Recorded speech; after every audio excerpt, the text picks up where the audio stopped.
बोलो चैतन्य महाप्रभु की हरिनाम संकीर्तन की जय राधे। যে ছিল ব্রজের কানাই নদিয়ায় সে হলো নিমায়, ব্রজেন্দ্র নন্দন যে শচীসুত হলো সে, যেই কৃষ্ণ সেই গৌর হয়েছেন। তাই রাধা গোবিন্দের মিলিত তনু শ্রী চৈতন্য মহাপ্রভু ব্রজের কানায় নদের নিমায় হয়ে এসে পৃথিবীতে হরিনাম এবং প্রেম বিতরণ করে নিজে কেঁদে জগৎকে কাঁদিয়ে তিনি একমাত্র হরিনাম প্রেম দিয়ে জগৎ উদ্ধার করলেন। আজ সুরধনী গঙ্গার কূলে গভীর রজনীতে মহাপ্রভু ঘুম থেকে উঠে দাঁড়িয়ে আছেন, সঙ্গে আছে নিত্যানন্দ অদ্বৈত গদাধর শ্রীবাস। তিনি সুরধনী গঙ্গারকে দর্শন করে পূর্ব লীলার কথা মনে করে একজন নদীতে তিনি ডুবে গেলেন ভাবসাগরে। নদীকে দেখতে দেখতে আর একটা নদীর কথা মনে পড়ে গেল বৃন্দাবনে। কোন নদী? যমুনা নদী। দেখছেন নবদ্বীপের সুরধনী, কিন্তু ভাবছেন এই সে আমার বৃন্দাবনের যমুনা। এতগুলো বৃন্দাবনে ভক্ত ছিল, এত সাধক সাধিকা ছিল, এত গোয়ালিনীগণ ছিল, এত বৃন্দাবনে এত গোয়ালিনীগণ ছিল, এত মা যশোদার মতো ভক্ত ছিল, এত সখাগণ ছিল, এত সখীগণ ছিল। কারো কথা মনে করলেন না। কার কথা মনে করলেন না? যমুনার কথা মনে করলেন। তাহলে নিশ্চয় যমুনার কিছু একটা কর্ম আছে, যে কর্মের দ্বারা ভগবানও আজকে তাকে মনে করছে রাসমঞ্চ। যমুনা কি এমন কর্ম করেছিল সেই কর্মটি আমরা জানবো। বৈষ্ণব কবি লিখছে, ওরে যমুনা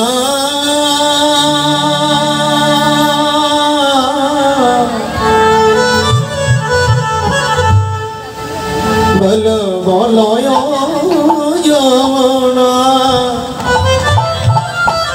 এই কি আমার সেই যমুনা, দেখি প্রবাহিনী ও যমুনা, যমুনা আরে ও যমুনা, দেখি রে তো সেই যমুনা, দেখি প্রবাহিনী যমুনা,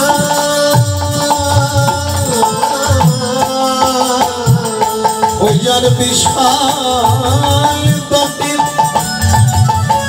ওই না রূপের হাতে বিকাইতেন কান্ত মনি, ও যার বিশাল তটে রূপের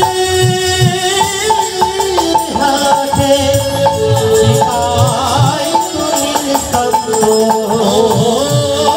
যমুনা, দেখি আমার সেই যমুনা, দেখি প্রবাহিনী ও যমুনা,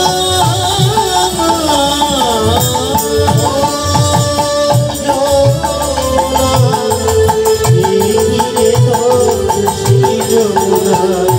প্রবাহিনী যমুনা, যমুনা বল বল কোথা ছাড় চন্দ্র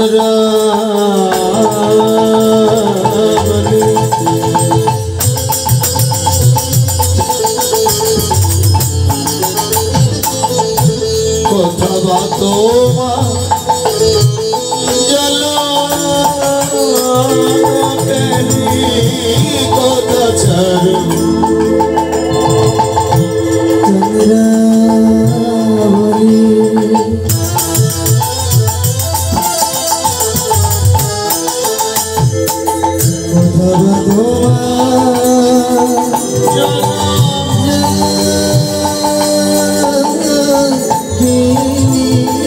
কোথায় রাস বিহারী বংশীধারী বামে তেরাই বিনয়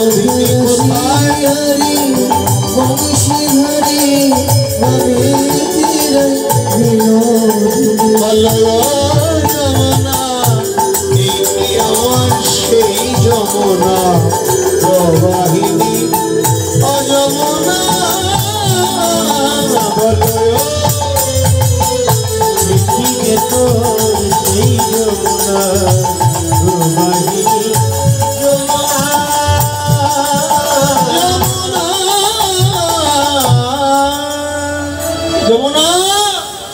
আজ মহাপ্রভু সুরধনী গঙ্গাকে দর্শন করে যমুনা যমুনা বলে ডাকতে লাগলেন। কেন? কারণ যমুনার কথা তার মনে পড়ে যায়। বৃন্দাবনে এতজন সাধক সাধিকা থাকতে, এত গোয়ালিনীগণ থাকতে, এত ভক্ত থাকতে কেন যমুনার কথা রাসমঞ্চে ভগবান মনে করলেন? এর কারণ হিসেবে তত্ত্বজ্ঞ বৈষ্ণব কবিগণ ব্যাখ্যা দিচ্ছে। কেন করেছে জানো? এই যমুনা ছিল বৃন্দাবনের একজন শ্রীমতী রাধারানীর প্রিয় সখী, যার নাম ছিল বিরজা। তিনি গোলক বৃন্দাবনে প্রতিদিন গোবিন্দের চরণ সেবা করতেন। প্রতিদিন গোবিন্দের চরণ সেবা করতে করতে একদিন হঠাৎ করে রাধারানী ক্রোধান্বিত হলেন বিরজার প্রতি। আজকে রাধারানীর খুব ইচ্ছা হয়েছে গোবিন্দের চরণ সেবা করবে, খুঁজে পাচ্ছে না। খুঁজে পেল কার কাছে? বিরজার কুঞ্জে। আর যেমন বিরজার কুঞ্জে খুঁজে পেল, আর অমনি বিরজা রাধারানীকে দর্শন করে একটা নদীর রূপ ধারণ করেছিল বলে সঙ্গে সঙ্গে রাধারানী অভিশাপ দিয়েছিল, বিরজা তুই আমার গোবিন্দকে আমার কাছ থেকে কেড়ে নিয়ে নদী হলি আমার ভয়ে, তোকে পৃথিবীতে নদী কুলেই তোর জন্ম হবে। বিরজা বলতে লাগলেন, প্রভু, গোবিন্দের চরণ জড়িয়ে ধরে বলতে লাগলেন, প্রভু আমি কি তোমার চরণ আর পাবো না? আমি কি অপরাধ করেছি যে আমি তোমার চরণ বুঝতে কি অভিশাপ প্রাপ্ত হলাম? গোবিন্দ বললেন, দেখো বিরজা, এই পৃথিবীতে সবাই কর্মফল ভোগ করছে, একমাত্র আমি ভগবান ব্যতীত। কি সুন্দর কথা। বিরজা যখন বললেন, প্রভু আমি কি এমন কর্ম করেছি যে কর্মের দ্বারা আমি তোমার চরণ বুঝতে গিয়েও কষ্ট পাচ্ছি? এরকম হয় না বাবা? যারা গাঁজা খাচ্ছে, মদ খাচ্ছে তারাই ভালো আছে, যারা খারাপ কাজ করছে তাদেরই শরীর ভালো আছে, আবার যারা সৎ পথে চলছে ওরাই ব্যাধিগ্রস্ত হয়ে গেছে, হয় না? একটা সাধু মানুষ জীবনে কোনোদিন মিথ্যে কথা বলেনি, অথচ দেখবেন তার ব্যাধি হয়ে বসে আছে। হ্যাঁ, আবার যারা সিগারেট খোর তারা কি বলে, হ্যাঁ ওই চা পান সিগারেট কিছু খায় না, তোর আবার ক্যান্সার হইলো কেন? রাতে রাতে মানে ও খেয়ে ভালো আছে, ও না খেয়ে কেন ভালো নেই? সব কর্মফল, কর্মের ফল অনুযায়ী ভোগ করছে সবাই। বিরজা গোবিন্দকে বললেন, গোবিন্দ আমি কি এমন অপরাধ করেছি? আমি তো তোমার চরণ ভজেছি, তা তোমার চরণ ভজ থেকে আমাকে রাধারানী অভিশাপ করলো আমি নাকি নদী কূলে জন্ম হবো, তাহলে আমি কি তোমার চরণ আর পাবো না? তাহলে ভগবান বললেন, কর্মফল ভোগ করতে হবে, যদি আমার সেবা করে থাকিস তাহলে অবশ্যই চরণ ধুলি পাবি। কি করে পাবো? বলে তুই হবি বৃন্দাবনে যমুনা নদী। আমি যেদিন বসুদেব দৈবকীর উদারে কংসের কারাগারে পৃথিবীতে আবির্ভূত হব, সেদিন বসুদেব পিতা আমাকে ডালিতে করে নিয়ে যাবে, তুই হবি যমুনা নদী। তোর বক্ষের উপর দিয়ে যাওয়ার সময় তোর বক্ষে আমি ডালি থেকে পড়ে গিয়ে তোকেই প্রথম চরণ ধুলিটা দিয়ে যাবো যমুনা। এই জন্য ভগবান শ্রীকৃষ্ণ আবির্ভাবের প্রথম চরণ ধুলিটা পেয়েছিল কে বাবা? যমুনা। কি দরকার ছিল? ভগবান কি যমুনাকে শুকিয়ে দিলে একটা শ্রীগাল পার হয়ে গেল? বসুদেব পার হতে গিয়ে মধ্যখানে যমুনার জলে পড়ে গেল ভগবান শ্রীকৃষ্ণ ডালি থেকে, তাই নয়? তাহলে কি দরকার ছিল পড়ার? কিন্তু পূর্ব প্রতিশ্রুতি ভগবান বলছে, আমার কর্ম যদি কেউ করে তাহলে কখনোই কর্ম বিফলে যাবে। পৃথিবীতে দুটো জিনিস কখনো ধ্বংস হয় না। রাধে রাধে মায়েরা, ও ছোট মায়েরা, গল্প বলি তোমাকে তো শুনতে হবে। জ্বালাতে লাগলো কেন? ভালোই তো ছিল। রাধে রাধে। তাহলে ভগবান বলছে, ভগবানের কর্ম কখনো বিফলে। বিরজা তুই যদি আমার কর্ম করে থাকিস তাহলে অবশ্যই তার ফল পাবি, আর যদি পাপ করে থাকিস সেটারও ফল তোকে প্রায়শ্চিত্ত করতে হবে। তাই তুমি অন্যায় করেছো বিদায় যমুনা নদী কূলে জন্ম হবে, কিন্তু তুমি আমার সেবা করেছো বলে আমি তোমাকে দুটো আশীর্বাদ করলাম, আমি তোমাকে প্রথম চরণ ধুলিটা দেব। এই জন্য ভগবান শ্রীকৃষ্ণ যমুনাকে প্রথম চরণ ধুলি দিয়েছে। বলে প্রভু আমি কি আর পাবো না? পাবি। কবে? যেদিন আমি নৌকা বিলাস করব সেদিন আমি যমুনার জলে নৌকা বিলাস করবো রাধারানীকে নিয়ে। সেদিন আমরা রাধা গোবিন্দ একসঙ্গে যুগল চরণ যমুনার জলে রাখবো। সেদিন তুই রাধা গোবিন্দের চরণ ধুলি পাবে।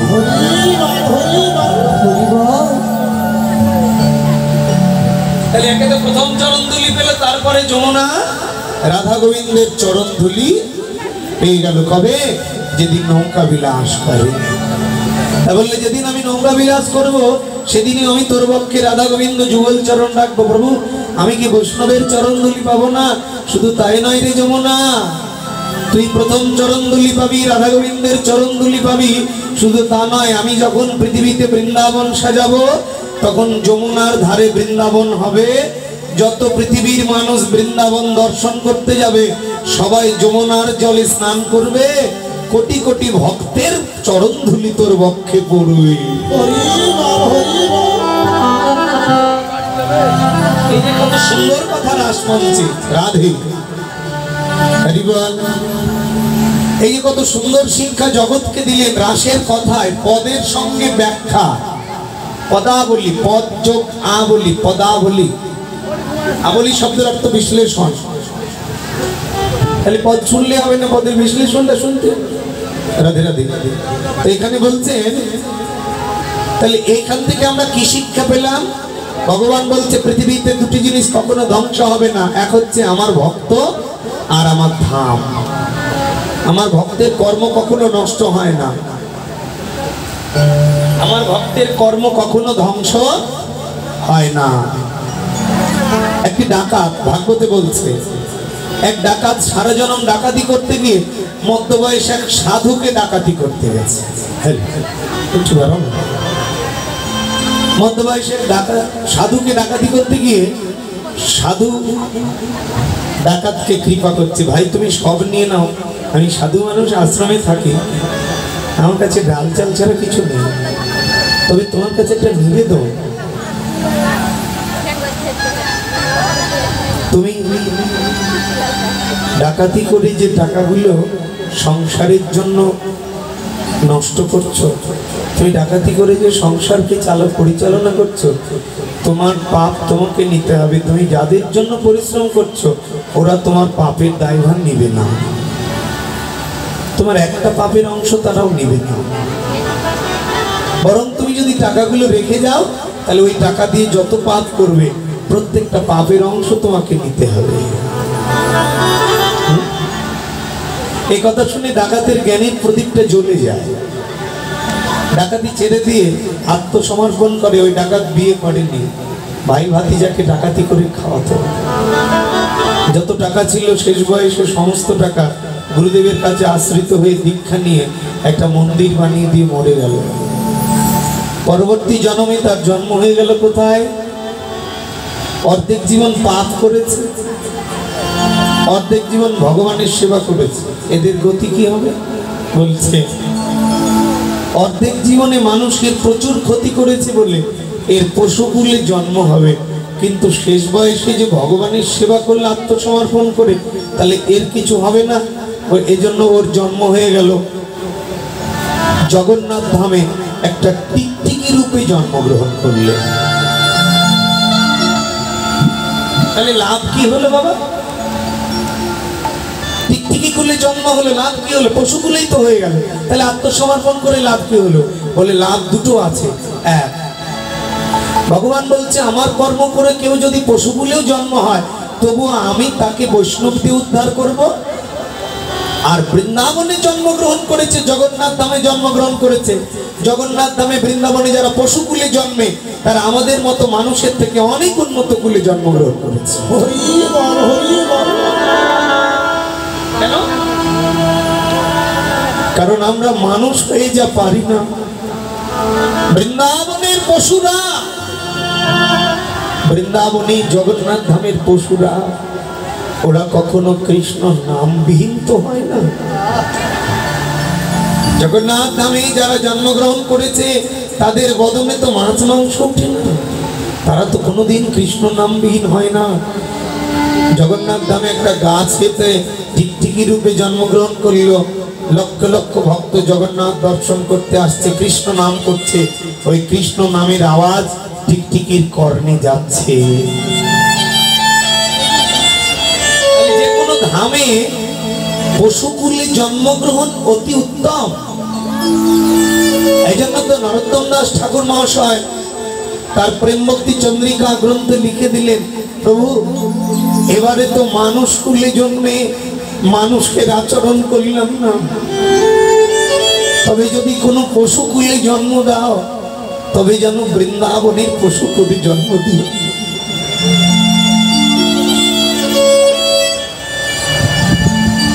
ভগবান বললেন যদি কেউ আমার কর্ম করে তার কর্ম কখনো বিফলে যায় না। তাই টিকটিকিকে ভগবান উদ্ধার করছেন কি করে জানে? দুইজন বৈষ্ণব প্রতিদিন জগন্নাথ থেকে প্রসাদ নিচ্ছে, আর ওই যে গাছে টিকটিকি হয়ে বসে আছে ওই গাছের নিচে প্রসাদ পাচ্ছে। তা হাত ধুবে কোথায়? ওই গাছের নিচে একটা গর্ত করে বৈষ্ণব দুটি হাত ধুয়ে চলে যাচ্ছে। আর ওই যে ডাকাত টিকটিকি রূপে জন্মে আছে ওই বৈষ্ণব প্রসাদ পেয়ে হাত ধুয়ে চলে গেল, আর ওই টিকটিকি নেমে ওই জগন্নাথের প্রসাদ বৈষ্ণবের হাত ধৌত জলটা খেয়ে নিল। তাহলে এখানে ওই প্রসাদের হাত ধৌত জলে দুটো শক্তি আছে। এক নম্বর শক্তি হলো জগন্নাথের প্রসাদ, আর দুই নম্বর শক্তি হলো ভক্ত যখন প্রসাদ পায় তখন ওটা হয় মহা মহাপ্রসাদ। সেই প্রসাদ ধৌত জল টিকটিকি প্রতিদিন খায়। বৈষ্ণবগুলো জগন্নাথ ধাম থেকে প্রসাদ নিয়ে আসে, ওইখান থেকে প্রসাদ নিয়ে এসে প্রসাদ নিতে হয় লাইন ধরে। একটা দুটো লাইন নয়, কম করে হলেও হাজার হাজার মানুষের পিছনে দাঁড়াতে হয় প্রসাদ নেওয়ার জন্য বাবা। এবং শ্বাসকষ্ট হাই প্রেশারের মানুষ হলে ওখানে গিয়ে মনে হয় মারা যেতে পারে, এত ভিড় হয়। ছোট ছোট বাঁশ দিয়ে ঘিরে রেখেছে, এত ভিড় এত ভিড়, হাজার হাজার মানুষের পিছনে দাঁড়িয়ে প্রসাদ নিয়ে জগন্নাথকে দর্শন করে আর প্রসাদ নিতে হয়।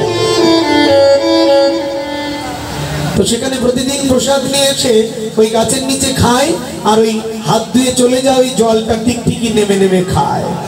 আহা, বলছে ওই টিকটিকি ওই যে ডাকাত টিকটিকি রূপে জন্মে আছে, ওর আরো 10 জন্ম পশুকুলে জন্মানোর পর মানুষ কুল পাওয়ার কথা ছিল, কিন্তু এই জন্মে এত বৈষ্ণবের একটু প্রসাদ খেলো যে পরের জন্মে 9 জন্ম মাফ করে দিয়ে পরের জন্মে কৃষ্ণ ভক্ত মায়ের গর্ভে মানুষ কুলে জন্ম দিয়ে দিল। হরি বল হরি বল।